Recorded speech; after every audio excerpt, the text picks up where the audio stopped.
નમસ્તે, અવાજ આવે છે મારો ક્લિયર? Okay, fine. લગભગ આ મંચ ઉપર તો ઘણી બધી વખતે રમેશભાઈ દ્વારા અને બધી વાતો કરવાનો બહુ જ મોકો મળ્યો છે મને અહીંયા.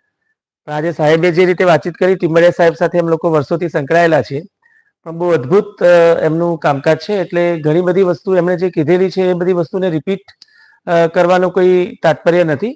અને રમેશભાઈએ જે રીતે વાતચીત કરી તે પ્રમાણે કે સૌથી પહેલા તો શું છે કે તમારે કશું વાવવું હોય, કશું ઉગાડવું હોય તો આપણે જનરલી એવું પ્રશ્ન પૂછીએ છીએ કે ક્યાં ઉગાડીએ, શું કરીએ? અમારે તો જગ્યા જ નથી. એટલે સૌથી પહેલા તો છે ને માઇન્ડમાં જગ્યા બનાવવી પડે કે મારે ઉગાડવું છે, રાઈટ? પછી બીજો પ્રશ્ન કે ભાઈ ઉગશે કે નહીં ઉગે, તો તથાસ્તુ નહીં ઉગે, જા. એટલે નેગેટિવિટી વાળા માઇન્ડ સાથે જો તમે પ્રકૃતિ સાથે કામ કરશો ને તો કામ નહીં થાય. હા, એક વસ્તુ છે, સાહેબે જેમ કીધું તે રીતે કે સિઝન વગરનું તમે વાવવાની કોશિશ કરો, કે ગાજરની સિઝન નથી ને ગાજર વાવવાની કોશિશ કરો તો એ બિયારણ પણ નષ્ટ થાય અને ખોટી રીતે તમારી મહેનત અને બધી વસ્તુ ખરાબ રીતે થાય. પણ એક સામાન્ય જે ક્રોપ કેલેન્ડર જો જોવા જઈએ કે દરેક અહીંયા બેઠેલા લોકો કદાચ ખેડૂત નહીં હોય, પણ ક્યાંક ને ક્યાંક તો આપણું મૂળ ખેડૂત સાથે કનેક્ટેડ છે, આપણા બાપ દાદાઓ સાથે આપણે સંકળાયેલા છીએ. પણ જેમ જેમ શહેરોમાં આવતા ગયા તે રીતે જો આપણે આપણું પોતાનું ખોરાક, આજથી લગભગ 25-30 વર્ષ પહેલા કદાચ એવું હતું કે આપણું તમામ પ્રકારનું વાર્ષિક અનાજ અને કઠોળ આપણે ગામડેથી આવતું હતું. Yes no? હાથ ઉપર કરો જેને ખબર હોય તે રીતે. યસ, આવતું હતું. હવે એ તો આપણે ઘરેથી લાવતા હતા. પછી ધીરે ધીરે ધીરે શાકભાજી આપણા નજીકના વિસ્તારમાંથી કે ગામમાં હોઈએ તો એની જે લારી હોય તો આપણને ખબર જ હોય કે ભાઈ તાજું જ આવવાનું છે. પણ પછી જે રીતે જેમ જેમ જેમ જેમ બધી વસ્તુમાં બધો આવિષ્કાર થતો ગયો, નવા નવા પેસ્ટિસાઇડ્સ આવ્યા, નવા રાસાયણિક ખાતરો આવ્યા, એના કારણે નવા કીટકો પણ આવ્યા, નવા રોગ પણ આવ્યા. અને એ બધી વસ્તુના કારણે જે મિશ્રણ બધું થઈ ગયું અને ખેતીની જે આપણે સાદી ભાષામાં કહીએ તો કે પથારી પડી ગઈ, એના કારણે જે નુકસાન થયું અને પછી આપણે જ બધાને કોસવા માંડ્યા. અને આપણે ખેડૂતને જ બધી જ રીતે આપણે કહીએ છીએ કે ખેડૂતની જવાબદારી એવું નથી હોતી. આપણી પોતાની પણ જવાબદારી છે. આપણે પણ ક્યાંક ને ક્યાંક આના ભાગીદાર છીએ. આપણે સસ્તું શોધીએ છીએ, સસ્તું આપણને ખાવાની લાલસા થઈ ગઈ છે. હા કે ના? અહીંયા આવ્યા પછી પણ આમાંથી જ ઘણા બધા લોકો ભાવતાલ ખેડૂતો જોડે બહુ જ કરતા હશે રકજક. તો મહેરબાની કરીને એવું ના કરો. એ ખેડૂત કેટલી જતનથી એની બધી વસ્તુ બનાવીને તમને આપતા હોય છે. અને ઘણી બધી વખત આપણે સાંભળ્યું છે કે ફેમિલી ફાર્મર નો કોન્સેપ્ટ હોવો જોઈએ. જેમ આપણા શરીરમાં કોઈ પણ પ્રકારના ડ્રગ્સ કે કોઈ પણ પ્રકારની દવા ના જાય એટલા માટે આપણો એક ફેમિલી ડોક્ટર હોય, એવી રીતે આપણા શરીરમાં આપણે અનાજ ખાઈએ છીએ. અને જેમ ટીમ્બડિયા સાહેબે બહુ સરસ રીતે કીધું કે ભૂખ છે ને એક રોગ છે અને રોગની દવા ખોરાક છે. તો દવા કેટલી માત્રામાં હોય? થોડીક માત્રામાં હોય. તો એ પ્રમાણે ખોરાક આપણે ખાવો જોઈએ. આપણે આયુર્વેદા સાથે કનેક્ટેડ છીએ. ચરક સંહિતામાં એવું કીધું છે કે જે જગ્યાએ તમે પેદા થયા છો એ જગ્યા ઉપર તમારો ખોરાક છે અને એ જગ્યા ઉપર તમારી ઔષધિ છે. એટલે આપણું આહાર એ જ ઔષધ. એ પ્રમાણેનું પણ હમણાં આયુષ મંત્રાલય દ્વારા ઘણું બધું એનું સર્ક્યુલેશન કરવામાં આવ્યું હતું. અને હમણાં ઘણા બધા આયુર્વેદિક, અને મેં સ્પેસિફિકલી હવે હું મારા પોઈન્ટ ઉપર જો આવું તો હું નાનપણથી જ મને વૃક્ષો પ્રત્યે અને કંઈક ને કંઈક વાવવાનું મારામાં બહુ જ ઇન્ટરેસ્ટ હોય. અને ફૂલો પણ મને બહુ જ ગમે, ફ્લાવર્સ પણ.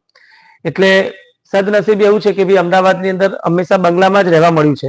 પહેલા પણ બંગલો જ હતો, પછી પણ ફ્લેટ ને બીજું બધું લીધું, પણ એ બધું ફ્લેટમાં તો ઠીક છે, પણ પછી બંગલાની અંદર જ જ્યાં જગ્યા મળી ત્યાં બધું વાયેલું છે. મારું ઘર અહીંયા નજીક જ છે પાછળ. બધા લોકો મોસ્ટ વેલકમ છો. જ્યારે પણ આવવાની ઈચ્છા હોય ત્યારે તમે આવી શકો છો. દરિયાપુર પટેલ સોસાયટીમાં ઉસ્માનપુરામાં મારું ઘર છે. લગભગ 200 કુંડા તો ઓછા સાહેબ કીધા, પણ 450 થી 500 જેટલા પ્લાન્ટ્સ વાવ્યા હતા. પણ પછી હું કુંભના મેળામાં ગયો એટલે પછી મારા ઘરે ચાન્સ મળી ગયો. એટલે પછી મારું ધાબુ અને થોડુંક બાલ્કની બધું મારી મમ્મીએ બધું ખાલી કરી નાખ્યું. એટલે એમના મગજમાં થોડું કેવું કે બધું થોડું પાણી ચૂપશે અને બીજું બધું થશે એટલે થોડોક પ્રોબ્લેમ થાય. એટલે આપણે ઘરમાં કકડાટ કરીને કશું વાવવાનું નથી. એટલે પછી મેં બધું થોડુંક નીચે વાવ્યું. અને હું પોતે પણ ખેડૂત છું અને શીખવાડીએ પણ છીએ. આર્ટ ઓફ લિવિંગની સંસ્થા સાથે સંકળાયેલું છું. શ્રી રવિશંકરજી સાથે એ અમારા ગુરુ છે અને આપ સૌ કદાચ એમને જાણતા પણ હશો. એ સંસ્થા સાથે હું વર્ષોથી સંકળાયેલો છું. અને 2017માં જ્યારે મને એગ્રીકલ્ચરનું કામ આપ્યું હતું, 2014માં, 2014, 2015, 2016, 2017 4 વર્ષ થયા ને ત્યારે ગુરુદેવ શ્રી શ્રી રવિશંકરજી જયારે અમદાવાદમાં એ વખત આવે, આમ તો દરેક વર્ષે આવે છે, તે વખતે મને મારી કારમાં બેસાડવાનો એક મોકો મળ્યો હતો. તો મેં કારમાં બેસાડ્યા પછી મેં સરને એટલે ગુરુદેવની વાતચીત કરી કે ગુરુદેવ અભી મેં एग्रीकल्चर का काम करता हूँ, बट बीइंग अ चार्टर्ड एकाउंटન્ટ મને એવું થાય કે ભાઈ મને કે એગ્રીકલ્ચરમાં નાખી દીધો અંદર એમ. એ રીતે હું ઘણા બધા લોકોને એજ્યુકેશન આપી શકું છું. ચાર્ટર્ડ એકાઉન્ટન્સીની અંદર પણ ઘણા બધા લોકોને મેં મેડિટેશન પ્રાણાયામ કરાવડાવ્યું છે. સ્ટ્રેસ ફ્રી સોસાયટી હોય, વાયોલન્સ ફ્રી સોસાયટી હોય અને હેલ્ધી માઇન્ડ હોય, હેલ્ધી બોડી હોય, એ અમારું એક તાત્પર્ય હતું. એટલે ગુરુદેવે મારા કાન પકડીને આમ ખેંચીને એમ કીધું કે નહીં, તું कोर्स तो लेता है, अच्छा लेता है, सिखाता है, लेकिन तुझे तो एग्रीकल्चर में ही आगे बढ़ना है. હવે ના મારું એજ્યુકેશનમાં કશું કોઈ એગ્રીકલ્ચર નહીં, કશું જ નહીં. સો મેં એવું વિચાર્યું કે ભાઈ ગુરુ વાક્ય બ્રહ્મ વાક્ય, અને એમણે મને કાન બી ખેંચ્યા અને મને થોડા 2-3 ધબ્બા બી માર્યા. એટલે પછી મને થયું કે ના, મારે હવે કંઈક કરવું પડશે. એટલે મેં 2018માં સ્પેસિફિકલી એગ્રીકલ્ચરની ટ્રેનિંગ લીધી. ખેતરમાં બકાયદા જે રીતે થાય છે તે રીતનું કામકાજ કર્યું અને પછી મેં ministry of agriculture government of ઇન્ડિયાની 30 દિવસની પર તાલીમ લીધી. પછી 6 મહિનાનો કોર્સ કર્યો અને બધામાં ડિસ્ટિંક્શન માર્ક સાથે પાસ કરીને પછી મેં મારી રીતે ઉગાડવાનું તો ઘરે કરતો હતો, પણ એમાં પછી મેં ઇનોવેશન્સ કર્યું. અને એમાં સાહેબે જેમ કીધું તે રીતે ઘન જીવામૃત, જીવામૃત, બીજામૃત, ઘણા બધા ઓર્ગેનિક, પહેલા તો હમણાં તો 2025 થી આપણે ઓર્ગેનિક સર્ટિફિકેશન ભારત સરકારે ચાલુ કર્યું છે, પણ વર્ષોથી સાહેબ કામ કરતા જ છે એટલે એમને ખ્યાલ છે. પણ ઓર્ગેનિક માંથી એક સ્ટેપ આગળ વધીને પ્રાકૃતિક કૃષિ તરફ જવાનું કામકાજ જે કરવાનું હોય એ વસ્તુ પણ અમે લોકોએ કરી અને એના અનુભવ કર્યા અને ઘણી બધી વસ્તુમાં મને ફાયદા પણ થયા. ચેલેન્જીસમાં જેમ કીધું તે રીતે સિઝન વગરનું વાવી દીધેલું હોય કે કિચન ગાર્ડનિંગ છે ને સસ્તો શોખ નથી, એ બહુ મોંઘો શોખ છે. એટલે ધ્યાન રાખવું એની અંદર, થોડુંક પ્રોપરલી કરવું અને જો વેર ટુ ગ્રો અને વેન ટુ ગ્રો, ક્યાં ઉગાડવું અને ક્યારે ઉગાડવું, જો આ બે વસ્તુ તમને ક્લિયર થઈ જાય ને તો 50% સક્સેસ તમને આમાંથી મળી જશે. એટલે અમુક સમય આપણે શું કરતા હોઈએ છીએ કે મોટા જે વેલાવાળા જે શાકભાજી હોય, જેમ કે દૂધી છે, ગલકા છે, ટીંડોળા છે, એને આપણે નાના કુંડામાં વાવી દઈએ એટલે ઉગી તો જાય. ઉગી ગયા પછી શું છે કે તમે એક બોર્ડર કરી દીધી છે કુંડાની, એમાંથી જ એને પોષક તત્વો લેવાના છે. હવે ના એને પૂરતો તડકો મળે, ના પ્રકાશ સંશ્લેષણની પ્રક્રિયા થાય, ના એને પૂરતા પ્રમાણના પોષક તત્વો જમીનમાંથી મળે, તો પછી વસ્તુમાં પછી આપણે કમ્પ્લેન કરે કે ચિંતનની દૂધી તો આવતી જ નથી, આ તો ઉગતું જ નથી, વેલો ઉગી ગયો છે. એટલે you have to grow in the ground level. કઈ વસ્તુ શેમાં ઉગાડાય, વેર ટુ ગ્રો, એનો એક કોન્સેપ્ટ ક્લિયર હોવો જોઈએ. વેલાવાળા તમામ પ્રકારના શાકભાજી જો તમારે કુંડામાં ઉગાડવા હોય તો કુંડું લગભગ 28 થી 30 ઇંચ જેટલું મોટું હોય, કાં તો કોઠી કુંડા ટાઈપ હોય, કાં તો પીપળા હોય, એની અંદર તમે વાવો. અને પીપળાની જે ચારે બાજુની જે બોર્ડર્સ છે પ્લાસ્ટિકની, ભલે હોય પ્લાસ્ટિક વાંધો નથી, તો એને થોડા કાણા પાડી દો એટલે એરેશન જેવું થાય. એમાં કઈ રીતની માટી ભરવી, તો માટી અને ખાતર આપણે જનરલી અત્યાર સુધી ઓર્ગેનિક ખાતર ચાલતું હતું, કદાચ તમારા ત્યાં નજીકમાં ગૌશાળા અને બીજું બધું કદાચ અવેલેબલ ના હોય. આપણે તો અમદાવાદમાં ગૌશાળાઓ ઘણી બધી છે નજીકના વિસ્તારમાં, મળી જાય છે બધી વસ્તુ. અને તમારામાંથી બી ઘણા બધા લોકો કદાચ જીવામૃત, બીજામૃત વાપરતા હશે. વાપરો છો? હા કે ના? નથી વાપરતા? તો અહીંયા પણ મળતું હશે તો વાપરો અને બનાવો. તમે એ બધી વસ્તુનો તમારે ઉપયોગ કરવો જોઈએ. હું પોતે પણ અમે લોકો કરીએ છીએ ઘણી બધી વખતે. રમેશભાઈ દ્વારા પણ અહીંયા સંસ્થામાં પણ પેલું લિક્વિડ જે હોય છે તે એન્ઝાઇમ પણ અમે લોકો આપીએ છીએ. એન્ઝાઇમ પણ એક પ્રકારનું વનસ્પતિમાંથી બનાવેલું ડિકોક્શન છે. સાહેબે જેમ વાતચીત કરી તે રીતે નટરાજન સાહેબને પણ મળેલો હતો અને એમણે પંચગવ્ય ઉપર રિસર્ચ કરેલું છે આખું. તો એ બધી વસ્તુ અમે લોકો ઉપયોગ કરતા કરતા મેં મારા ઘરે એવા પ્રમાણેનું વાવેતર ધીરે ધીરે ધીરે ધીરે ચાલુ કર્યું. પછી તો એક સમય એવો આવ્યો કે અમે લોકો ખાલી બારી ખોલીએ અને નક્કી કરીએ કે આજે કયું શાક બનાવવાનું છે. પછી એમાંથી જીવાતો પણ આવે, બીજું બધું પણ હોય, પણ આપણે છે ને બહુ અધીરા થઈ જઈએ છીએ. જીવાત આવે એટલે આપણે તરત જ એક પણ જીવડું ના જોઈએ એમ કરીને આપણે તરત જ એની પર કોઈ પ્રકારનું અસ્ત્ર છાંટી દઈએ છીએ. પણ એક ટોલરન્સ લિમિટ હોવી જોઈએ. વી હેવ ટુ અન્ડરસ્ટેન્ડ કે આ પ્લાન્ટ્સમાં જીવાત આવી છે, એ એક પ્રકારનું વાયરલ ઇન્ફેક્શન થયું છે, કે પ્લાન્ટ્સની અંદર માલ ન્યુટ્રિશન છે, કે એનું પોષક તત્વો નથી મળતા, કુપોષણના કારણે પ્લાન્ટ્સ નબળું પડેલું છે. એવું થોડુંક આઈડેન્ટિફિકેશન આપણા મગજમાં આવવું જોઈએ. અને મેક્સિમમ જો તમે જમીન સુધારણામાં કામ કરો અને જો માટી સરસ હોય તો સાહેબે કીધું તે પ્રમાણે કે શરૂઆતના 1 કે 2 વર્ષ તક તમારે કરવાની જરૂર છે. જો તમે કુંડા અને ક્યારીઓમાં, એટલે કુંડા સિવાય તમે ક્યારીઓમાં વાવતા હોય તો. પણ જો તમે કુંડામાં વાવતા હોય તો તમારે થોડાક અંતરે તમારે ખાતર આપવું પડે, કારણ કે એ તમારું આખું બંધારણ વાળું છે, બંધ છે, એમાં મૂળિયા બહાર જતા નથી એમ. તો એ કેવી રીતે કરવું, તો એના માટેની થોડીક વાતચીત કરી દઉં. તો ક્રોપ કેલેન્ડરની શરૂઆત આપણે જનરલી આપણો જે મંથ સ્ટાર્ટ થાય છે તો જાન્યુઆરીથી સ્ટાર્ટ થતો હોય છે, રાઈટ? તો જાન્યુઆરીમાં આપણે ડિસેમ્બરની 15 તારીખથી, તમારે કોઈને નોટડાઉન કરવું તો થોડું દિમાગમાં નોટડાઉન સમજી લેજો, બહુ સરસ વસ્તુ છે, સમજવા જેવી છે. ડિસેમ્બરની આપણા ત્યાં કેવું છે કે 15 તારીખથી લઈને જાન્યુઆરીની 14મી તારીખ સુધી આપણે કમૂરતા કહીએ છીએ. કેમ કમૂરતા કહીએ છીએ એને? એક તો નક્ષત્ર અને ગ્રહ આધારિત એમાં મુહૂર્ત સારા નથી હોતા. બીજું કે માટીની અંદર નું નીચેની જમીનનું નીચેનું ટેમ્પરેચર છે તે 18 ડિગ્રીથી નીચે જતું રહેતું હોય છે, અને એ સમયગાળા દરમિયાનમાં અમુક પ્રકારના જ પાક થાય. મોટાભાગના બધા પાકો એ વખતે થાય નહીં, કારણ કે એમાં એને ઇંગ્લિશમાં આપણે સ્ટન્ટ ગ્રોથ કહીએ છીએ, એને સ્ટન્ટ ગ્રોથ થઈ જાય એ વખતે. અને એવા સમયમાં આપણે ખાતર આપવાની જરૂર નથી, કશું વાવતા પણ નથી. પછી જાન્યુઆરી મહિનાની 14મી તારીખ પછી જે રીતે સૂર્ય મકર સંક્રાંતિ કે છે એ પ્રમાણે પ્રવેશ કરે, એ સમયગાળા દરમિયાનમાં આપણે ધીરે ધીરે ધારો કે ખાતર આપો દરેક કુંડાની અંદર, તો ખાતર એ તમારું કામ કરશે. જાન્યુઆરી ફેબ્રુઆરી સુધી તમે ખાતર આપો. હવે કુંડાની અંદર કેવી રીતે ખાતર આપવું, તો ખોદીને તમે ખાતર આપો છો એના માટેની પણ પછી વાતચીત કરીશ, પણ અત્યારે ક્રોપ કેલેન્ડરની થોડી કન્ટિન્યુટી રાખી લઈએ. તો તમે ફેબ્રુઆરી એટલે જનરલી આપણા હિન્દુ કેલેન્ડર પ્રમાણે વસંત ઋતુ હોય છે. વસંત એટલે તમે જોશો ને કે ઠંડીની સિઝન પછી એકદમ જ નવા નવા ફૂલો ખીલશે અને અમુક પાનખરની ઋતુ આવશે ને ઓટમ જે સિઝન કહેવાશે તે રીતે નવી બધો ફાગ આવશે. તો એ વખતે તમારે ખાતરની ખાસ જરૂર હોય છે, તો એ વખત તમે ખાતર આપી દો.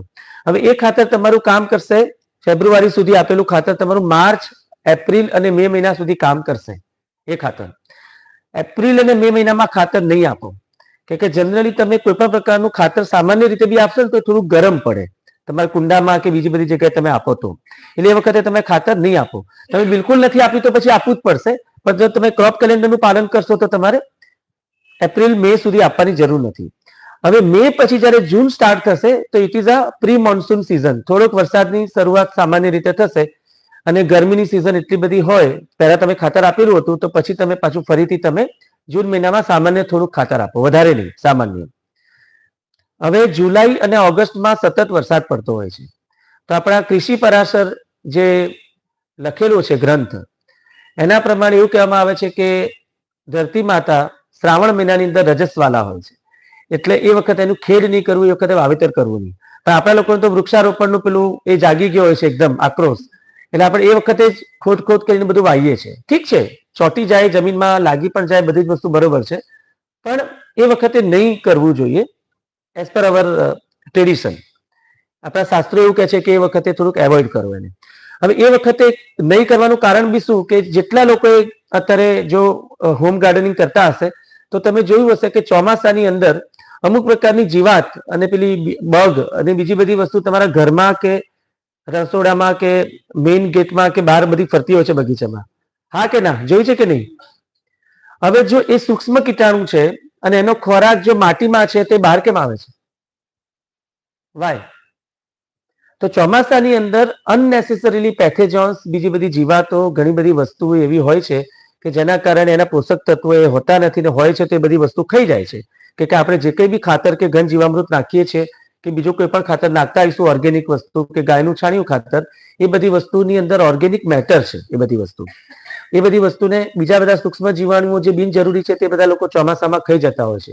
એટલે ચોમાસાના 4 મહિના દરમિયાન કુદરતે પણ એવું બનાવેલું છે કે દરેક વૃક્ષ પોતાના જે મૂળિયા હોય છે ને થોડાક સંકેલી લે છે. જેમ આપણે શિયાળામાં ઠંડી લાગે એટલે આપણે થોડુંક ઠૂઠિયું વાળી લઈએ છીએ, એવી રીતે. તો એ વખતે પ્લાન્ટ્સના દરેક છોડના જે પાંદડા હોય છે એના જે છિદ્ર હોય છે એને સ્ટોમેટા કહેવાય. સાહેબ તો સાયન્ટિસ્ટ છે, એટલે સાહેબ કદાચ મારી ભૂલ હોય તો જરા મને થોડું કરેક્ટ કરજો. તો એ ખુલી જાય છે સ્ટોમેટા, જે પ્રકાશ સંશ્લેષણ વખતે પણ એ પ્રક્રિયા થતી હોય છે. તો એ સમયગાળા દરમિયાન તમારે છંટકાવ કરવાનો હોય. એટલે ચોમાસાના દરમિયાન જો તમારે કંઈક તમારે આપવું હોય તો પંચગવ્ય છે કે બીજા અમૃત છે કે બીજી કોઈ પણ પ્રકારની વસ્તુ કે એન્ઝાઇમ છે, એ બધી વસ્તુનો તમે છંટકાવ કરો પાંદડા ઉપર. એ છંટકાવ તમારે કરીને એ રીતે તમે ખાતર પૂરું પાડો. હવે તમારો સમય આવ્યો ચોમાસું પતી ગયા પછીનો, એટલે ઓગસ્ટ અને સપ્ટેમ્બર. હવે એઝ અ હ્યુમન બિઈંગ આપણે જયારે જોઈએ છે કે ચૈત્ર મહિનામાં આપણે શું કરીએ છીએ? ચૈત્ર મહિનામાં આપણે લીમડાના પાંદડાનું સેવન કરીએ છીએ, હા કે ના? કરીએ છીએ. કેમ કરીએ છીએ? આખા વર્ષ દરમિયાન શરીરમાં રોગ ના આવે અને કડવું એક રસાયણ આપણને મળે. હવે સતત ચોમાસા દરમિયાન શું થયું હોય કે ચાહે તમારે ત્યાં પાણી ભરાતું હોય તો ઉપરથી માટીનું ધોવાણ થશે, યા પાણી ઉતરી જતું હશે નીચે, તો નીચે સુધી બધા પોષક તત્વો જતા રહ્યા હશે. એટલે તરત જ ખાતર નાખવું હિતાવહ નથી. એટલે અમે લોકો સાહેબ એવું સજેશન કરીએ છીએ કે નીમ પંચાંગ નાખો. લીમડાનું થોડુંક તમે, પાંદડાનું ખાતર તો બહુ સરસ હોય, લીમડાના પાંદડા કાં તો લીમડાની વસ્તુનું તમે જો એમાં કડવું રસાયણ તમે નાખો તો અનનેસેસરીલી પેથેજન્સ અને જીવાતો મરી જશે. અને પછી તમે તમારું જે ખાતર આપવાનું છે તે તમે ઓક્ટોબર મહિનાની અંદર તમે ખાતર આપો એટલે તમારું નવેમ્બર ડિસેમ્બર સુધી તમારું કામ કરશે. ડિસેમ્બર મહિનામાં પાછું તમે બંધ કરી દીધું કમૂરતા વખતનું, એટલે પાછું તમારું જાન્યુઆરી મહિનાની તમારી સાયકલ ચાલુ થઈ ગઈ. એટલે વર્ષ દરમિયાન તમારે 3 વખતે આ રીતે ક્રોપ કેલેન્ડર પ્રમાણે તમારે ખાતર તમારા કુંડાને આપવું પડે. નહીં તો આપણે શું ભૂલો કરીએ છીએ કે કુંડું એકનું એક રાખેલું હોય, એમાં વાવ કરીએ અને હું પૂછું કે કશું ઉગતું નથી એટલે એમ કે ભાઈ મેં કીધું ખાતર ક્યારે આપ્યું હતું? તો કે લગભગ એકાદ વર્ષ થયું હશે, કાં તો યાદ નથી છેલ્લે ખાતર ક્યારે આપ્યું હશે. તે માટી જીવંત રહે નહીં, માટીની અંદર પોષક તત્વો હોય નહીં. This is applicable only for the કુંડા અને પેલા ગમલામાં તમે વાવો છો તો, કાં તો ગ્રોઈંગ બેગ્સમાં તમે વાવો છો તેના માટે છે. બાકી જમીનની અંદર તમે કરતા હોય તો પણ તમે આ રીતે તમે જો ખાતર આપો તો તમારું સારું પડશે. હવે આ રીતે આમ લોકો વાવતા પછી ઘણું બધું મેં મારા ઘરે વાવ્યું. પછી મને વૃક્ષો વિશે મને થયું, પછી મેં નોલેજ, એમાં અહીંયા જેટલા લોકો બેઠેલા છે તે દરેક લોકો ક્યાંક ને ક્યાંક વૃક્ષો સાથે સંકળાયેલા છે. આપણા શાસ્ત્રો પ્રમાણે નારદ પુરાણની અંદર એક લગભગ 10 થી 12 પ્રકારના આખા શ્લોકો છે, મંત્રો છે. એ મંત્રો પ્રમાણે દરેક નક્ષત્ર છે, આપણે 27 નક્ષત્ર છે, 27 નક્ષત્રના 27 વૃક્ષો છે. અને દરેક નક્ષત્ર એક નક્ષત્રમાંથી બીજા નક્ષત્રમાં પ્રવેશ કરે છે ત્યાં 4 પાદ હોય છે, એના 4 ચરણ હોય છે. દરેક પાદના એક વૃક્ષ છે. 27 ગુણ્યા 4 કરો 108 થશે, બરોબર છે? એટલે 108 નું પણ મહત્વ છે. એટલે એ 108 વૃક્ષોનું લિસ્ટ અમારી પાસે છે, પણ તમારે ફક્ત તમારું જે મુખ્ય વૃક્ષ છે એનું તમારે જાણકારી લેવી પડે. જેમ કે આયુર્વેદા પ્રમાણે તમે પલ્સ ડાયગ્નોસિસ સિસ્ટમ કરાવો, તમારી નાડી ચેક કરો તો તમને ખબર હશે કે તમારી પ્રકૃતિ કઈ છે, વાત પિત્ત પ્રકૃતિ છે કે કફ પ્રકૃતિ છે. એવી રીતે આજની તારીખમાં સાઉથ ઇન્ડિયામાં દરેક વ્યક્તિનું જ્યારે જન્મ થાય ત્યારે એનું જે નક્ષત્ર હોય એ નક્ષત્ર પ્રમાણે એનું કયું વૃક્ષ સાથેનું જોડાણ છે એ વૃક્ષ એને વાવવામાં આવે. જન્મ દિવસના દિવસે વૃક્ષ વાવે અથવા તો એ વૃક્ષની આસપાસ એ રહે, તે નક્ષત્ર આધારિત વૃક્ષો તમારે વાવવા જોઈએ. ભલે તમે આખું નક્ષત્ર વન તમે ના બનાવો, પણ તમારું પોતાનું નક્ષત્ર તમને ખબર હોવી જોઈએ. મને જાણે અજાણે એવું હતું કે મને કડવો લીમડો બહુ ગમતો હતો, પણ પછી મેં જયારે આ નક્ષત્રનો હું ટીચર બન્યો અને નક્ષત્ર પ્રમાણેનું મેં નોલેજ લીધું ત્યારે મને ખબર પડી કે મારું ઉત્તર ભાદ્રપદ નક્ષત્ર છે અને મારા નક્ષત્રનું વૃક્ષ છે કડવો લીમડો. એટલે મને એ જાણે અજાણે એક બ્લેસિંગ્સ આપે એ વૃક્ષ. એટલે વૃક્ષો સાથેનું કનેક્શન પછી ધીરે ધીરે મારું વધ્યું. એ પ્રમાણે ઔષધીય વૃક્ષો મેં ઘણા બધા ઘરે વાવ્યા. પછી મેં એરોમેટિક વૃક્ષ વાવ્યા. સાહેબ મારા ઘરે એક મરઝોરમ કરીને એક પ્લાન્ટ છે, મેથી જેવું આવે, મેથીના દાણા જેવા જ એના પાંદડા થાય, પણ તમે એને એક પાંદડું લઈને તમે સૂંઘો ને તો તમને એમ લાગે કે પરફ્યુમ લગાડ્યું છે, એટલી બધી સ્ટ્રોંગ એની સ્મેલ આવે છે. એટલે એવા પ્રકારના વૃક્ષો ધીરે ધીરે તમે એટલું બહોળું વિજ્ઞાન છે. તમે આ બધી વસ્તુ જો તમારે ઘરે વાવો, અને અત્યારે મારા ત્યાં ઘરે એટલા બધા મેં ફૂલો પણ વાયા છે કે દરેક સિઝનની અંદર એક પણ સિઝનમાં મારા ઘરે ખાલી બગીચો કે ખાલી વસ્તુ મળે નહીં એમ, એ રીતે. એટલે આખી આ જર્ની જે કીધું તે પ્રમાણે છે. મેં ઘણી બધી વસ્તુ વાવી. કોરોનાના સમયમાં મેં મારું ખેતર તો દૂર હતું એટલે મેં નજીકમાં એક ખેતર ભાડે રાખીને મેં સોનામોતી ઘઉં વાવ્યા, ઘઉંનું વાવેતર કર્યું. મેં અંદર પીળા મગ વાવ્યા હતા, પછી કાળા મગ પણ વાવ્યા હતા. પછી મેં 2 ફૂટ લાંબી ચોળી જે આવે છે, લાંબી લાલ ચોળી, એ વાવી હતી. ઘણી બધી વસ્તુઓનું આમ લોકોએ વિવિધ પ્રકારના, જેમ તુરિયા આવે છે તો નાના ઝુમખા તુરિયા પણ આવે છે. આમ તો જનરલી મોટા લાંબા તુરિયા આવતા હોય છે, પણ નાના ગલકાની જેમ આટલા નાના તુરિયા પણ આવે. એ જયપુરનું સ્પેશિયલી બિયારણ મંગાવીને આમ લોકોએ કર્યું. તો આ બધી રીતે હું અવારનવાર આ બધા પ્રયોગો મારા ઘરે કરું છું અને બધી વસ્તુ વાવું છું. અને એનાથી આયુર્વેદાનો પણ મેં અભ્યાસ કર્યો, આયુર્વેદાની પણ સ્ટડી કરી અને ઋતુચર્યા પ્રમાણે, દિનચર્યા પ્રમાણે કેવી રીતે કઈ વસ્તુ ખાવી અને કઈ વસ્તુ ઉગાડવી એ વસ્તુનું પણ આમ લોકોએ આયોજન એ પ્રમાણે કરેલું છે. વૃક્ષો જો તમે ઘરે વાવો તો નગોળ ખાસ વાવો. નગોળથી જે હવા તમારા ઉપર આવશે અને જો તમે એની હવા લેશો તો એ તમારા વાતને શાંત કરશે. એટલે ગૌશાળાની અંદર પણ અમે લોકો એવી વાતચીત કરીએ કે તમે નગોડ વાવો. બોર્ડરની અંદર વરધારો આવે છે, પેલી અવળી સવળી કે દરિયાઈ વેલ કે શું કે છે એને, સમુદ્ર વેલ કે છે. હા, તો એ આટલા મોટા મોટા પાંદડા હોય છે ને કંઈક વાગેલું હોય તો આપણે આગળ પાછળ લગાડી શકીએ છીએ તેને. તો એ બધી વસ્તુ પણ મેં ઘરે બધી વાવી અને વોટર પ્લાન્ટ્સ પણ મેં ઘણા બધા ઘરે વાવ્યા. વોટર પ્લાન્ટ્સ કઈ રીતે વાવવા એનું પણ મેં આયોજન કર્યું. અને હોમ ગાર્ડનિંગ અમે લોકો શીખવાડીએ પણ છીએ અને ઘરે ખાતર કેવી રીતે બનાવવું એ પણ અમે લોકો કરીએ છીએ. દરેક લોકોની પાસે કદાચ ઘન જીવામૃત કે જીવામૃત અવેલેબલ ના હોય તો ખાતર પણ કેવી રીતે નાખવું. અમુક સમયે આપણે એક્સેસિવ ખાતર પણ નાખી દેતા હોઈએ છીએ, તો એ પણ આપણે નહીં નાખવું જોઈએ. કયા સમયે શું કરવું તે. હવે ખાતર નાખવાની એક પદ્ધતિ હું સંક્ષિપ્તમાં થોડીક જણાવી દઉં. જનરલી આપણે લોકો એવું કરતા આવીશું કે કુંડામાં ખોદ કરીએ છીએ, રાઈટ. ખોદ કરીને આપણે ખાતર નાખીએ છીએ અને પછી પાણી નાખી દઈએ છીએ. આવું કરીએ છીએ, હા કે ના? તો આ પદ્ધતિ થોડી ખોટી છે. તમે અમુક સમય જોયું હશે કે ખાતર નાખ્યા પછી 1-2 દિવસ પછી કદાચ પ્લાન્ટ્સ ખરાબ થઈ ગયો હોય, કદાચ એવું બને. કેમ થાય? કારણ કે ખાતરની અંદર હંમેશા અમુક પ્રકારની પ્રક્રિયાઓ થતી હોય છે અને ગેસીસ નીકળતા હોય છે. કદાચ આપણે બહારથી કે નર્સરીમાંથી તમે ખાતર લઈને આવ્યા, ભલે ગાયનું છાણિયું ખાતર હોય કે ગમે તે હોય, પણ એ કાચું હોય કાં તો અમુક પ્રકારનું એમાં પોષક તત્વો એટલે એમની કમ્પોઝિશનની પ્રક્રિયા થતી હોય તો ગેસીસ થતા હોય. તમે જેને પકડી રાખશો ને થોડીક વાર હાથમાં તો તમને થોડી ગરમી જેવું મહેસૂસ થશે, ગરમ હોય થોડુંક. હવે જો તમે નાખ્યું અને તમે પાણી નાખી દીધું એટલે શું થયું કે ખાતર થોડુંક નીચે ઉતરી ગયું. હવે એના જે ગેસીસ છે એની તો આપણને જરૂર નથી, એ બધા ઉપર આવવાના અને ગરમ હોય એટલે એ તમારા પ્લાન્ટ્સના મૂળિયાને બાળે અમુક સમયે. એટલે તમારે શું કરવું જોઈએ કે તમારે રવિવારે ખાતર નાખવું છે તો તમે શુક્રવારે ભરપૂર પાણી પાઈ દો. પહેલા તો શુક્રવારે તમે શનિવારે ખોદ કરી દો કાં તો રવિવારે ખોદ કરો અને ખોદ કરીને તમે ખાતર તમે ભભરાઈને મિક્સ કરી દો બંને હાથેથી સરસ રીતે. અને પછી તમે સોમવારે પાણી આપો એટલે જે ગેસીસ ને જે બધું નીકળવાનું હશે તે બધું નીકળી જશે. આવી ઝીણી ઝીણી બારીકાઈ વાળી વાતચીત એટલા માટે હું કરું છું ખાસ, કારણ કે મારા અનુભવ પ્રમાણે મને ખબર છે કે તમે મોંઘામાં મોંઘો છોડ પણ લાયેલા હોય અને સેટ પણ સામાન્ય આપણે મિસ્ટેક કરી દઈએ એટલે આપણને સીધો જ 500-600 રૂપિયાની ચટ્ટી ચોટે. બરાબર કે નહીં? એટલે થોડુંક એનું કેર કરવું જરૂરી છે. બીજી વસ્તુ કે તમે ટ્રાન્સપ્લાન્ટ કેવી રીતે કરો, હાઉ યુ આર ટ્રાન્સપ્લાન્ટિંગ. તમે નર્સરીમાં જયારે છોડ લેવા માટે જઈએ છીએ તો જનરલી આપણે એવું જોઈએ કે ભાઈ ફૂલ આવેલા હોય અને મોટા ફૂલ ખીલેલા હોય તો આપણે તરત જ એ ખરીદી લઈએ છીએ. તો એ ના ખરીદાય કે ફૂલ તો 2-3 દિવસમાં મુરઝાઈ જવાનું છે. યુ હેવ ટુ આઈડેન્ટિફાય કે કોની નવી શૂટ્સ નીકળી છે, કોના નવા ડાળીઓ નીકળી છે કે કળીઓ નીકળી છે, એનો ગ્રોથ કેવો છે અને નીચેથી બ્રાન્ચીસ મલ્ટિપલ થઈ છે કે નહીં. એ ગ્રોથને તમારે આઈડેન્ટિફાય કરીને તમારે એ પ્લાન્ટ્સને તમારે લેવો પડે, એને છોડને તમારે સિલેક્ટ કરવો પડે, રાઈટ. એ છોડને સિલેક્ટ કર્યા પછી તમારે ઘરે ટ્રાન્સપ્લાન્ટ કઈ રીતે કરો તો તમારે એક વસ્તુ સમજવાની કે એ પણ એક જીવ છે, એ જીવંત છે. એને જો તમે નીચે આવી સરફેસ ઉપર મૂકી દો આવા તડકામાં તો નીચેથી બી ગરમી મળે, ઉપરથી પણ ગરમી મળે અને પ્લાસ્ટિકનું હોય તો એ છોડને શોક લાગશે, એ છોડ સેટલ થતા વાર લાગશે ને ખરાબ થઈ જશે.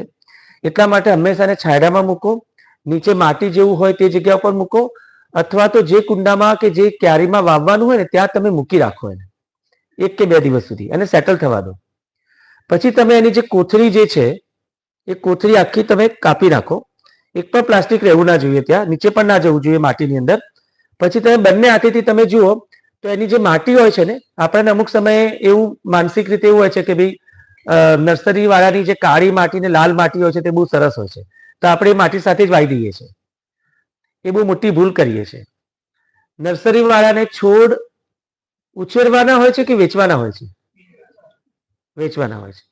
જો એના ત્યાંની માટી ભૂરભૂરી હોય અને ખાતર વાળીને સરસ હોય તો તમે 1 મહિના પછી ત્યાં જાઓ તો એ છોડ તો મોટું વૃક્ષ બની ગયું હોય. તમે 2-3 મહિને જાઓ છો તો એ છોડ આટલો આટલો જ હોય છે. કેમ? તો ધીસ ઇઝ આ નર્સરી વાળાનું એક પ્રોફેશનલિઝમ હોય અને આપણે પણ નર્સરી કરતા હોય તો આપણે પણ રીતે જ કરીએ કે એના અંદર થોડા માટીના રોઢા, પેલા ઈંટના રોઢા, થોડી ચીકણી માટી, એ બધી વસ્તુ નાખીને એને મૂળિયાને દબાઈ દઈએ કે જેથી મૂળિયું વધારે પડતું ગ્રોથ પણ ના કરે અને એઝ ઇટ ઇઝ રહે અંદર અને એને થોડું થોડું પાણી આપો એટલે છોડ જીવ્યા કરે. હવે એ જ વસ્તુને જો તમે તમારા ઘરે લાવીને એઝ ઇટ ઇઝ વાવશો તો તમારા ઘરે બી છોડ સેટલ થશે નહીં. એટલે હંમેશા આપણે એને સૌથી પહેલા તો એને કાઢી નાખવાનું, થોડાક હાથેથી દબાઈને એના મૂળિયાને થોડા છૂટા કરવા, થોડીક જે માટી ચોંટી ગયેલી હોય કે રોડા જેવું હોય એ બધી વસ્તુને થોડી દૂર કરવી, અને એની પહેલા જે જગ્યાએ તમારે વાવવાનું હોય એ જગ્યા ઉપર પણ એ કુંડાની સાઈઝ જેટલો થોડો ખાડો કરવો અને એની અંદર ધીરે રહીને તમારે પ્લાન્ટ્સને મૂકવું. અને પછી વહેલી સવારે વાવો અથવા તો સાંજે વાવો. બપોરે તડકામાં 12 વાગે વાવશો નહીં એ રીતે કરીને. અને પછી અને ઉપરથી આમ દબાવશો નહીં, અને ધીરે ધીરે ધીરે પોલા હાથે તમે એને ખાતરને માટી સાથે તમારે વ્યવસ્થિત રીતે સેટ કરો, અને પછી તમે પાણી એને છાંટો. અમુક સમય તો પાણીનો પેલો માળી પણ હોય તે પણ એકદમ આમ ફોન ઉપર વાત કરતો હોય અને આમ કુંડાની અંદર એક જ જગ્યાએ પાણી નાખતો હોય ત્યાં પેલા ખાડો પડી જાય કુંડામાં. એટલે એ બધી વસ્તુ પણ નહીં કરવી જોઈએ. તમે એ રીતે તમે ટ્રાન્સપ્લાન્ટ કરો. ખ્યાલ આવ્યો? એટલે ટ્રાન્સપ્લાન્ટ તમારે આ રીતે તમારે કરવાનું, ધીરે રહીને વ્યવસ્થિત રીતે કરવાનું. બીજી વસ્તુ, અમુક સમય આપણે એવું કરતા હોઈએ છીએ કે કોઈ પર્ટિક્યુલર કુંડામાં કોઈ છોડ વાવે તો, અને એ છોડ દાખલા તરીકે જાસૂદ વાવ્યો તો તમે, તો જાસૂદનો છોડ તમારો નથી ફ્લાવરિંગ આપતું અને ખરાબ થઈ ગયું છે, તો તમે એ નીકળી ગયું પછી તમે એમ કહો કે ચલો હવે આજે નવો છોડ આવ્યો છે ને એ જ કુંડામાં આપણે મોગરો વાવી દઈએ. પછી મોગરાને બી એવું થશે, એ વર્ષો સુધી એકનું એક કુંડું હોય, એની માટી કેવી છે, શું છે શું નહીં. એટલે ખાસ કરીને કુંડાની અંદર જે લોકો વાવતા હોય તે લોકોએ માટીને થોડો તડકો આપી દો, થોડું ખાતર તમે હાથેથી મિક્સ કરો. માટીને તમારે જીવંત રાખવી પડે જો તમે સતત ખાતર ના આપતા હો તો. પણ જો તમે ક્રોપ કેલેન્ડર પ્રમાણે તમે ખાતર આપો છો રેગ્યુલરલી, તો તમારે આ બધી વસ્તુ કરવાની જરૂર નથી. અને મોડેલ આખું જોવું હોય તો મારા ઘરે મોસ્ટ વેલકમ છો, ગમે ત્યારે આવી શકો છો, જોઈ શકો છો. ટાઈમ છે 2-5 મિનિટનો, તો આને છે ને થોડું ક્વિકલી આગળ જવા દઈએ છીએ. તમે ફોરવર્ડ કરતા રહો. 3 સ્લાઇડ તો તમે કાઢી જ નાખો. 15 મિનિટ છે ને? બસ બસ આ જવા દો. આ મારું થોડુંક વૈદિક નોલેજ વાળું મેં લખેલું છે. હવે આ છે ને આ આખું આપણું એક ઇન્ડિયન ટ્રેડિશન પ્રમાણે, હિન્દુ ટ્રેડિશન પ્રમાણે આપણું એક આખું વંશાવલી છે ઋષિ મુનિઓની. એમાં નેક્સ્ટ આગળ જાઓ. એમાં માર્કંડેય પુરાણમાં બ્રહ્માજીએ સૌથી પહેલા ખેતીની શરૂઆત કરી હતી તેના વિશેનું છે. એના શ્લોક વિશેની મેં માહિતી લખેલી છે. માર્કંડેય પુરાણમાં 46, 65 to 75 ના શ્લોક્સની અંદર આ વસ્તુ લખેલી છે. હું છે ને જે ટીમ્બડિયા સાહેબે જે વાતચીત કરીને એ જ વસ્તુને હું આપણા વેદોનો આધાર આપી રહ્યો છું, બીજું કશું જ નથી કરી રહ્યો. એટલે તમને લોકોને ગર્વ થવો જોઈએ કે ભાઈ આપણે આપણા ઋષિ મુનિઓ દ્વારા જે ખેતી પ્રસ્થાપિત થઈ છે એ ખેતી જ કરી રહ્યા છીએ. આપણા ડીએનએમાં આ બધી વસ્તુ છે. રાઈટ? નેક્સ્ટ.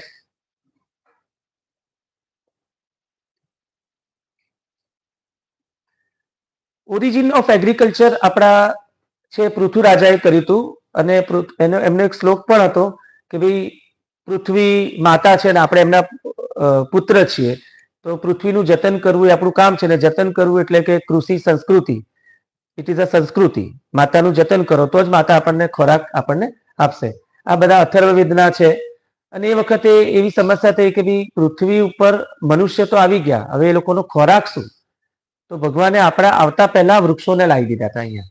અને અહીંયા એવો શ્લોક છે, અન્ને સમસ્યા યદસન મનીષા. એટલે વિચાર કરવો પડશે માનસિક રીતે કે બધાને સમસ્યા અન્નની છે. એ અથર્વવેદનો શ્લોક છે. નેક્સ્ટ. પછી આપણા ઋષિ મુનિઓ દ્વારા જે કંઈ બી ગ્રંથો લખાયેલા છે તે આપણા દેશની ધરોહર છે, કૃષિ સંસ્કૃતિ છે. એમાં કશ્યપ મુનિનું નામ તમે સાંભળ્યું તો કશ્યપ કૃષિ સંસ્કૃતિ છે. કૃષિ ગીતા જે વચ્ચે જે ફોટોગ્રાફ છે તે પરશુરામજીનો છે. એના વિશેની પણ હું સ્મોલ સ્ટોરી તમને કહી દઈશ. અને બૃહદ કૃષિ પરાશર છે. પરાશર મુનિ એટલે વેદવ્યાસના પિતા, મહાભારતના રચયિતા વેદવ્યાસ હતા એમના પિતા. એમણે કૃષિ પરાશર નામનો ગ્રંથ લખેલો છે. આ બધા ગ્રંથ અવેલેબલ છે. મારી પાસે ખાલી કૃષિ ગીતા નથી, બાકી બીજા ગ્રંથ મારી પાસે અવેલેબલ છે. I have already studied that, અને એમાંથી ઘણા બધા રેફરન્સીસ છે કે જે અત્યારના સાયન્સ સાથે સીધા લાગુ પડે છે. નેક્સ્ટ. નેક્સ્ટ. હવે આપણા દેશમાં વર્ષોથી એક આપણા ડીએનએમાં એગ્રીકલ્ચર હતું, આપણા ઋષિ મુનિઓમાં એગ્રીકલ્ચર હતું, ને આપણા બાપ દાદાઓ ખેતી કરતા હતા. પણ આપણા દેશમાં કૃષિ યુનિવર્સિટીની સ્થાપના ક્યારથી થઈ? તો 1950-60ના દશકથી, જ્યારે લાલ બહાદુર શાસ્ત્રીજી અને એ બધા સમયથી શરૂઆત થઈ. પણ આ થોડોક જૂનો ઇતિહાસ છે કે કૃષિનું પ્રશિક્ષણ જ્યારે શરૂ થયું ને એ વખતે કન્વેન્શનલ ફાર્મિંગ શીખવાડવામાં આવ્યું. કન્વેન્શનલ ફાર્મિંગ એટલે કેમિકલ કેવી રીતે વાપરવું, કે આટલા પ્રમાણમાં ફોસ્ફેટ ને નાઇટ્રોજન ને ડીએપી મને તો બધાના નામ બહુ એટલા બધા ખબર નથી, પણ આ બધી વસ્તુ તમારી રીતે વાપરવી એ રીતની ભલામણ થતી હતી અને એગ્રીકલ્ચરની શરૂઆત એ રીતે થઈ. પછી આપણે દેશી બીજને છોડી દીધા. જેમ સાહેબે વાતચીત કરી, દેશી બીજનું મહત્વ એટલું બધું છે કે દેશી બીજની અંદર જમીનમાંથી પોષક તત્વો લઈને તમને આપવાની ક્ષમતા છે. Otherwise not, it is not available. દાખલા તરીકે સોનામોતી ઘઉં, તો સોનામોતી ઘઉં સાહેબ એક એવી પ્રજાતિ છે કે એની અંદર કુદરતી રીતે જમીનમાંથી ફોલિક એસિડ લઈને તમારા શરીરમાં ફોલિક એસિડ આપે છે. ઘઉંની રોટલીની અંદર પણ ફોલિક એસિડ એક પણ ઘઉંમાં નથી, જ્યારે આ ઘઉંમાં ફોલિક એસિડ છે, પ્લસ એમાં કેરોટીન છે. કેરોટીન એટલે ભાલિયા ઘઉંમાં હોય છે તે, પ્લસ એનો કાર્બોહાઈડ્રેટ ઓછો છે, પ્લસ કેરોટીન અને ફોલિક એસિડ અને બીજી બધી વસ્તુ ભેગી થાય તો એ ગ્લુટેન કશી ડિફિકલ્ટીઝ લાવતું જ નથી. Gluten is a part of ઘઉં. આપણા શરીરની જે ધાત્વાગ્નિ હોય છે, જે પાચન કરવાની કેપેસિટી હોય છે, એ ગ્લુટનને પચાવી શકે છે, પણ એકલો મેંદો ખાઈએ તો તકલીફ પડે છે. અને એ બધું અમેરિકામાં અને યુરોપમાં છે, અહીંયા નથી. આગળ આપણે વાતચીત કરીશું. નેક્સ્ટ આ છે ને, ખાલી 2 પેરેગ્રાફ તમારે જોવાની જરૂર છે. આપણે ઇગોલોજીકલ રીતે ખેતી કરીએ છીએ અત્યાર સુધી, અને પેલી બાજુમાં ઇકોલોજીકલ છે. હવે બંને જોઈને you will be able to understand કે ઇગોલોજીકલ એટલે સૌથી પહેલા માણસ છે ને પોતાની જાતને બહુ ઇમ્પોર્ટન્ટ સમજે છે, સૌથી ઉપર છે. એની નીચે એને વુમનને, એટલે સ્ત્રી સશક્તિકરણ આપણે કહીએ છીએ, પણ સ્ત્રીઓને દબાઈ દઈએ છીએ નીચે. પછી મોટા પ્રાણીઓ, એની નીચે પ્રાણીઓ, અને સૌથી નીચે તમે જોશો તો સૂક્ષ્મ જીવાણુઓ છે. આપણે પૃથ્વીનું જતન નથી કરતા, આપણે નુકસાન જ કરીએ છીએ આપણે ઈગોમાં આવીને, અને એના કારણે જે દુષ્પરિણામો આવે છે તે ગ્લોબલ વોર્મિંગ ને બધું થયેલું છે.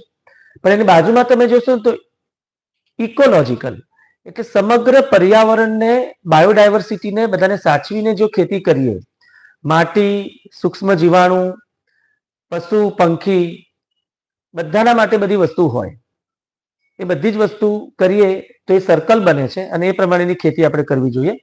અને આમાં તમારે આમાં ઓડિયો કનેક્ટેડ છે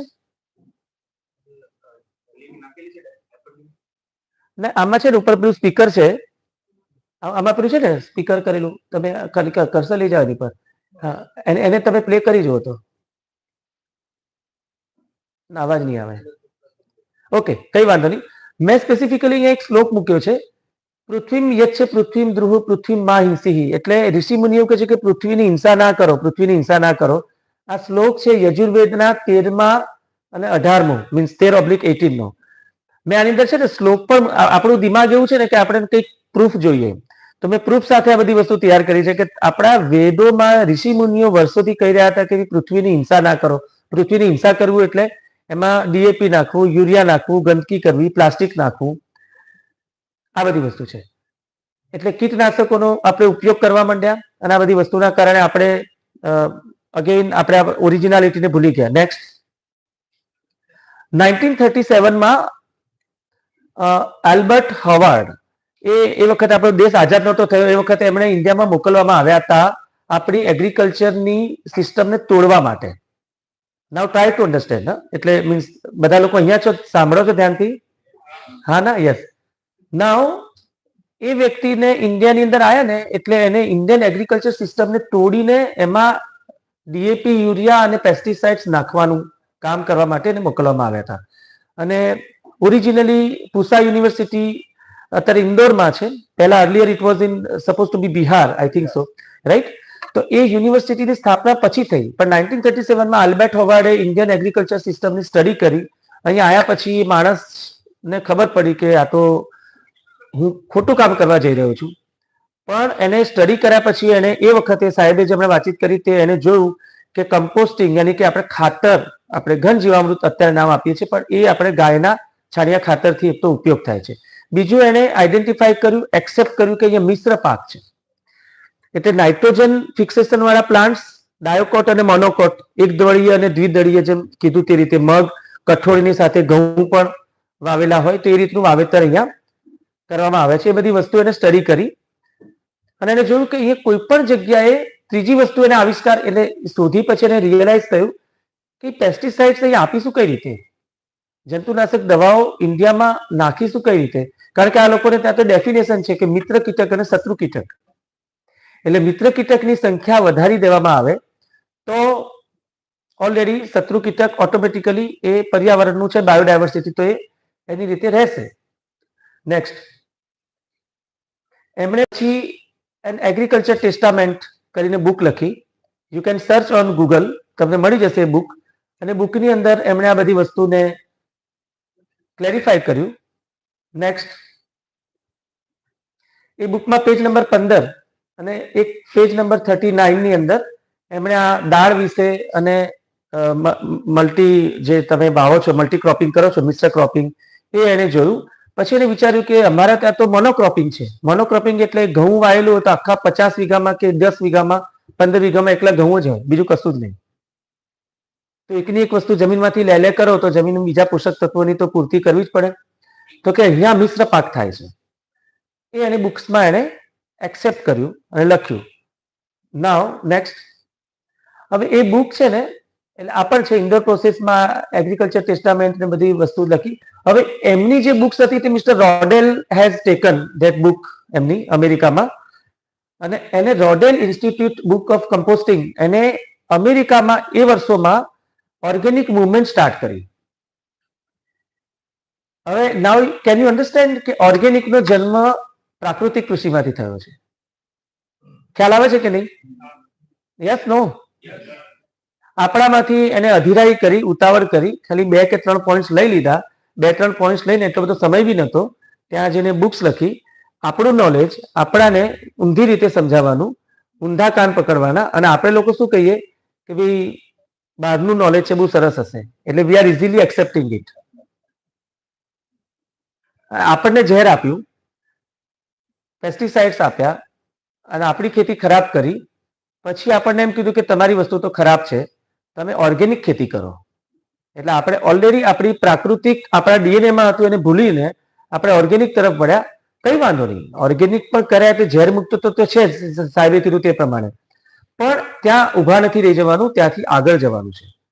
નેક્સ્ટ, આપણા વેદોમાં કિસાનનું મહત્વ છે, મારે બહુ નથી કહેવું. આમાં બધા શ્લોક પણ છે. એ બધા શ્લોક વિશે મેં લખેલું છે. એ ખેડૂત ઉપર આખી પૃથ્વીનો ભાર છે અને એને આપણે અન્નદાતા કહીએ છીએ.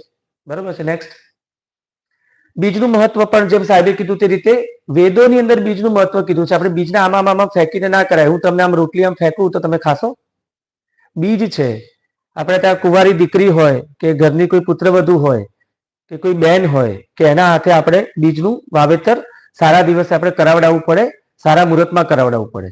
અને હવે નાવ હું તમને એની વાતચીત કરું કે અક્ષય તૃતીયા એટલે શું? અક્ષય તૃતીયા, અખાત્રીજ. આપણે શું કરીએ છીએ? અખાત્રીજના દિવસે ગાડી લઈએ છીએ, વાહન લઈએ છીએ, સોનું ખરીદીએ છીએ, રાઈટ? એને મટીરિયાલિટી પ્રમાણે લઈ ગયા છે. ઓરિજિનલી એવું છે કે જ્યારે બ્રહ્માજીના બધા પુત્રો હતા એટલે એમણે એવું કીધું કે ભાઈ આપણામાંથી કોઈ મોટો દીકરો તૈયાર થઈ ગયો હોય તો આપણે એમ કહીએ કે ભાઈ હવે તું તારું કર. એ રીતે એ વખતે પરશુરામ બહુ પાવરફુલ રીતે 10 મહાવિદ્યાઓ જાણતા હતા. એટલે બ્રહ્માજી એમને એવું કીધું કે તમે એક કામ કરો, હવે તમે કઈક ખેતીમાં આવિષ્કાર કરો. કે એ બધા ઋષિ મુનિઓ ઉપર ભાર હતો ખેતીનો, એટલે કે તમે ખેતીમાં તો કંઈક કરો એમ, એ રીતે. એટલે એમણે એમ કીધું કે સારું કંઈક કરું છું. એટલે ઇન્ડિયાની અંદર, ભારત દેશમાં ભાવનગરના દરિયાથી માંડીને કોંકણ છે, કેરળના દરિયા સુધીની જમીનને એમને એમના હળ દ્વારા એવું કહે છે કે એમને જમીન નવી પ્રસ્થાપિત કરી અને એમને 5 બ્રહ્મફળ આપ્યા. દરિયાને અંદર ધકેલ્યો અને દરિયા કિનારા આખા પટ્ટા ઉપર એમને 5 ફળ આપ્યા. એ 5 ફળનું આવિષ્કાર બ્રહ્માજીએ નથી કર્યું, એ પરશુરામે કર્યું છે. એમાંથી સૌથી પહેલું ફળ કેળા. કેળા છે એ કાચા પણ ખવાય, પાકા પણ ખવાય અને ઓવર રાઈપન થઈ જાય તો એનું પાયસમ પણ સાઉથ ઇન્ડિયન વાળા બનાવે છે, એ પણ ખવાય. એ ખરાબ નથી થતા, એમાં જીવડા નથી પડતા અને કેળા દરેક લોકોનું પેટ ભરે છે. ભરપૂર માત્રામાં પોટાશ હોય છે, રાઈટ? બીજી વસ્તુ એમને સોપારી આપી, બીટલનટ. સોપારી વાવવાથી સોપારી નથી ઉગતી અને સોપારીની પૂજા થાય છે, રાઈટ? એટલે સોપારી પણ એક બ્રહ્મફળ છે. પછી ત્રીજું એમને આપ્યું અક્ષત. આપણામાં એવું કહેવાય છે કે અક્ષતામ સમર્પયામી. અક્ષત, ચોખાનો દાણો. ચોખાનો આવિષ્કાર કોણે કર્યો? પરશુરામજીએ. ચોખામાં એવું કહેવાય કે જો ચોખાનો દાણો તમે આજીવન સુધી તમે એમને પેલું હસ્ક કાઢ્યા વગર રાખી મૂકો તો એ કદી સડતો નથી એમ. અને જો થોડા કોરા થઈ ગયા તમે પૂજાની અંદર પણ તમે મૂકેલા હોય તો એ ચોખા કદી ખરાબ થતા નથી. પછી એમણે ચોથું ફળ આપ્યું હરિદ્રા. હરિદ્રા એટલે હળદર, અને હળદરમાંથી જ કંકુ બને છે. અને હળદર એટલે લક્ષ્મીનું સ્વરૂપ છે. તો હળદર શરીરને પણ સુધારે છે, જમીનને પણ સુધારે છે, અને એન્ટીબેક્ટેરિયલ છે અને એન્ટી કેન્સરસ છે. આપણે ગઈ વખતે જયારે અહીંયા વાતચીત કરી હતી ત્યારે બ્લેક ટર્મેરિક, કાળી હળદરનું વાવેતર સાહેબ અમે લોકોએ બહુ કરાવડાવ્યું અને બહુ લોકોને આપ્યું. મેં હમણાં લગભગ 3 મહિના પહેલા સદાનંદ સરસ્વતીજી ને પણ આપ્યું. ખેડામાં એમના આશ્રમમાં પણ અમે લોકો એનું વાવેતર કરાવડાવીએ છીએ. અને 3-4 લેવલનું કેન્સર એને રિડ્યુસ કરવાની કેપેસિટી છે હળદરમાં. એટલે હળદર એમણે આપી પરશુરામજીએ. અને છેલ્લું એમણે જે ફળ આપ્યું તે શ્રીફળ, નારિયેળ.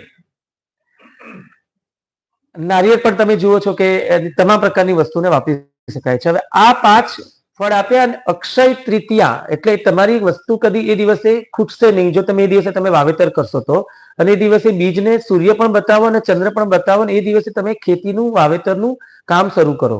એટલા માટે અક્ષય તૃતીયા હોય છે. પણ આપણે એને બીજી રીતે લઈને આપણે શું કરીએ છીએ, આપણે સોનું ખરીદીએ છીએ કે બીજું. એનીવે, પણ this is the importance of the Akshaya Tritiya. એટલે આ બીજું મહત્વ છે. નેક્સ્ટ, અન્નના પ્રકાર. હવે આપણે એમ કહીએ છીએ કે ભાઈ આપણે મિલેટ ખાઈએ, મિલેટ મહોત્સવ આપણે ઇન્ડિયામાં કર્યો, પણ સાથે સાથે ઘઉં અને ચોખાને નકારાત્મક ધાન્ય કદી ન કહેવાય. મારે ડોક્ટર ખાદરવલી અમારા મિત્ર છે, મને ઓળખે છે સારી રીતે. એમની સાથે મેં સંવાદ પણ કર્યો હતો, ઓનલાઈન વેબિનાર પણ રાખેલા હતા, અને મેં સાહેબને પછી વાતચીત પણ કરી હતી. એટલે એમણે પણ મને કીધું હતું कि नहीं ऐसा नहीं है, लेकिन क्या होता है कि अभी जो पेस्टिसाइड्स और जो केमिकल के द्वारा उगाए हुए गेहूं वगैरह लोग खाते हैं, और डायबिटीज है फिर भी हम लोग चावल वगैरह खाते हैं, उसकी वजह से प्रॉब्लम होता है, और मिलेट खाने से फायदा अच्छा होता है. અને એ વાત બરોબર છે. પણ આપણે શું કર્યું, આપણે ગાડાની જેમ મિલેટ મિલેટ મિલેટ કરીને આદિવાસી લોકોનો ખોરાક મોંઘો કરી નાખ્યો. આપણા વેદોમાં 12 પ્રકારના ધાન લખેલા છે, અનાજ લખેલા છે. એમાં 11મા નંબરનું અનાજ જે છે એમાં ગોધુમ લખેલું છે. You can see this. ગોધુમ, ગોધુમ એટલે ઘઉં. એટલે this is what the original. શાસ્ત્રો પ્રમાણે વેદનો આધાર છે કે ઘઉં આપણું સ્ટેપલ ફૂડ હતું અને રહેશે અને રહેવાનું છે. આપણે કઈ રાગીનો શીરો કૃષ્ણ ભગવાનને ભોગમાં ના ધરાઈએ. Are you getting? જલેબી તો જલેબી મેદાની જ બને. પણ આપણી એક આત્મ સૂઝ હોવી જોઈએ, બુદ્ધિ હોવી જોઈએ કે આપણે કઈ વસ્તુનો કેટલા પ્રમાણમાં ઉપયોગ કરી રહ્યા છીએ. રાઈટ? નેક્સ્ટ, યજ્ઞનું મહત્વ પણ વેદોમાં બતાવ્યું છે. એટલે આપણે અગ્નિહોત્ર હોમમાં હું શીખવાડું છું. અગ્નિહોત્ર હોમ બી આપણે કરીએ તો એનાથી પ્રકાશ સંશ્લેષણની પ્રક્રિયા પણ પાવરફુલ બને છે, વાતાવરણમાં પણ શુદ્ધ, અને નેનો ફોર્મમાં રહેલા નેગેટિવ પાર્ટિકલ્સને પણ આપણે રિડ્યુસ કરી શકીએ છીએ. મેં કોરોનાના સમયમાં સાહેબ આપણે પલંગ કસાદી ધૂપ, આપણે ચરક સંહિતાનો જ છે, સુશ્રુત સંહિતાના ચરક સંહિતામાં ધૂપ કલ્પમાં નામમાં હતો, એ અમે લોકોએ બનાવ્યો. અને આયુર્વેદિક રીતે ફ્યુમિગેશન એનું કર્યું. અને એ કાગળિયું ફરતું ફરતું ઇન્ટરનેશનલ હિન્દુ યુનિવર્સિટી પાસે ગયું, ફ્લોરિડા. અને એમણે પછી મને કીધું કે તમે એક કોર્સ લેશો અને તમે આ ઋષિ કૃષિ વિશે સમજાવશો. અને પછી અમે લોકોએ ઋષિ કૃષિ 6 મહિનાનો આખો એક આયોજન ઓનલાઈન કર્યું, અને એની અંદર ઘણી બધી વસ્તુઓના ટોપિક્સ લઈને અમે લોકો સમજાવ્યું. એટલે આપણા વેદોની અંદર આ બધું જ ભરપૂર માત્રામાં પડેલું છે. અને આપણે નસીબદાર છીએ કે કોઈ પણ ધર્મની અંદર ફક્ત કેવી રીતે રહેવું, કેવી રીતે જીવવું એ જ લખેલું હશે. પણ આપણો જે એક ધર્મ, આપણો હિન્દુસ્તાનનો એક એવો છે કે જેની અંદર ખેતી પણ કેવી રીતે કરવું તેના માટેનો પણ એક ગ્રંથો લખેલા છે. એટલે we should Pat our self કે આપણે આપણા આ દેશની અંદર છીએ. રાઈટ? નેક્સ્ટ, લાસ્ટ સ્લાઇડ છે. એટલે આ સ્લાઇડ પ્રમાણે જોવા જઈએ તો પ્રાકૃતિક કૃષિ સર્વોત્તમ છે. એટલે હું સિમ્પલ ભાષામાં સમજાવું ને તો પેલી જે ખેતી જે છે રાસાયણિક ખેતી, એને -1 આપી દો, કેમિકલ વાળી ખેતી. હવે ઝેર નાખવાનું બંધ કર્યું એટલે ઓર્ગેનિક ખેતી, એને તમે 0 આપો. અને +1 કોને આપશો તમે? પ્રાકૃતિક કૃષિને. તો it is a journey towards natural farming. ભલે તમે અત્યારે ઓર્ગેનિક કરો છો તો એને ડિસ્કરેજ થવાની જરૂર નથી. અમુક વખતે તમારી પાસે કશું અવેલેબલ નથી તો તમારે ઓર્ગેનિકના સોર્સનો ઉપયોગ કરવો પડશે. બી પ્રેક્ટિકલ. અને અત્યારે જે આપણે નોર્મ્સ બનેલા છે, આપણી પાસે બધા જ દેશી બીજ અવેલેબલ નથી, તો આપણે કઈ રીતે દેશી બીજ બનાવી શકીએ? તો પછી ઓર્ગેનિક બીજ લો તમે, લેબોરેટરીમાં ભલે ટેસ્ટ કરેલું હોય, પણ તમે એક વખત એમાંથી ઉગાડો, એમાંથી બીજ લો, ફરીથી ઉગાડો, એનું બીજ તમે લો, ત્રીજી વખતનું તમારું F1 નામનું બિયારણ તમારું થયું હશે. સાહેબ બરોબર છે ને? તો એ તમારું પ્રાકૃતિક કૃષિનું બીજ તમારું થઈ જશે. That's all. આને બંધ કરી દો અને 2 જ મિનિટમાં ખાલી તમને મને ફ્લાવર્સનો શોખ છે એનું તમે થોડા ફૂલો બતાવી દઉં કે ઘરે કેવી રીતે ફૂલો ઉગાડી શકાય. ફ્લાવર્સ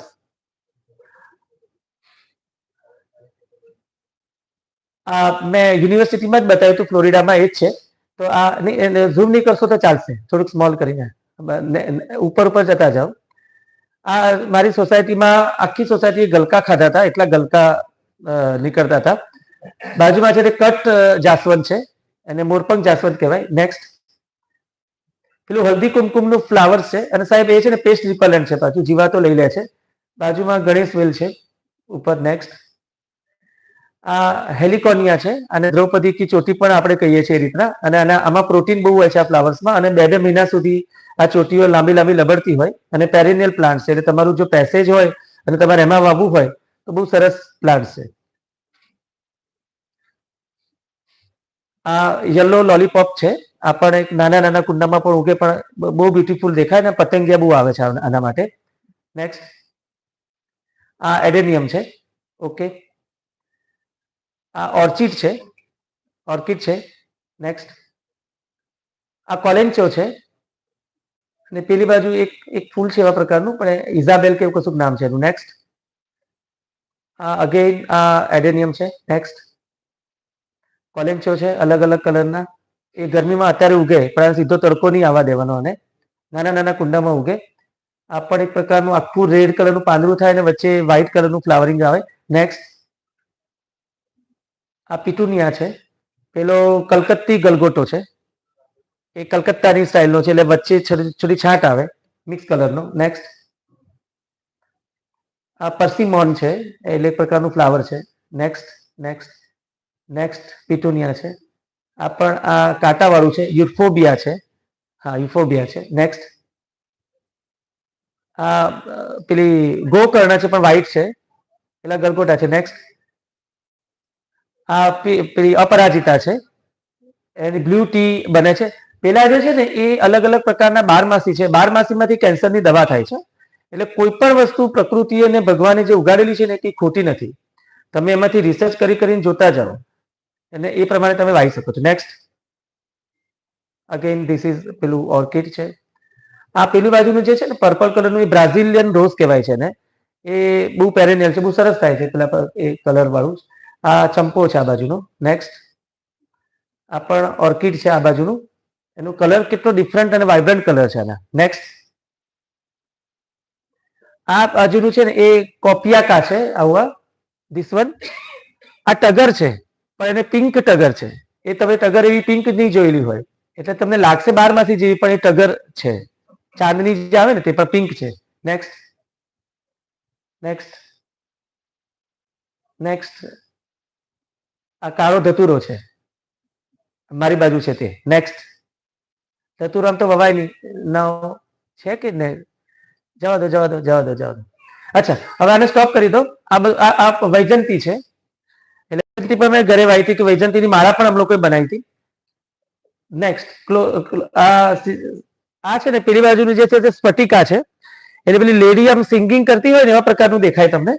અને આ છે તે કન્ફેસસ છે, આમ સિનોસિયો છે, આમ મેક્સિકોની વાઇન છે.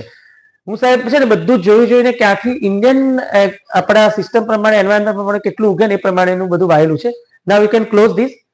હવે ખાલી એક વસ્તુ મારે તમને એક લાસ્ટ બતાવી દઉં 2 મિનિટનું, અને ક્લોઝ કરી દો અને એક MRL વાળી ફાઇલ ઓપન કરો. હા, second number.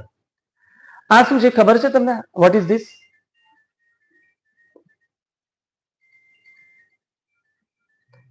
Maximum residue limits. આ એવું છે કે ઓર્ગેનિક ફૂડની અંદર, ઓર્ગેનિક શાકભાજીની અંદર કે અનાજ કઠોળની અંદર આ જે કેમિકલ્સના નામ આપેલા છે તે બાજુવાળી જગ્યા ઉપર લખેલા છે. એની ત્રીજી લાઈનની અંદર લખ્યું છે કે MRL, એટલે કે આટલું ટોલરન્સ લિમિટ ચાલશે. શું કામ ચાલશે ભાઈ? ઓર્ગેનિક છે એટલે ચાલે. ઓર્ગેનિકના નિયમો કોણે બનાવેલા છે? હ્યુમન બિંગે. કુદરતી ખેતીના નિયમો કુદરતી અને ઋષિમુનિએ આપેલા છે, આપણે એને જ ફોલો કરી રહ્યા છીએ. એમાં 1% ઝેર ના હોય. ઓર્ગેનિકની અંદર તો ટોલરન્સ લિમિટ પણ છે કે ભાઈ આમાં આટલું પેસ્ટિસાઇડ્સ હશે ને તો ચાલશે, આમાં આટલું હશે તો ચાલશે. એટલે આ ખાલી બતાવવા માટે છે. એટલે એક મગજમાં એક નક્કી કરી લો કે ઓર્ગેનિક મળે તો ઠીક છે, પણ જ્યાં સુધી પ્રાકૃતિક મળતું હોય ને ત્યાં સુધી ઓર્ગેનિક ઉપર જવાની જરૂર નથી. અસ્તુ, થેન્ક યુ.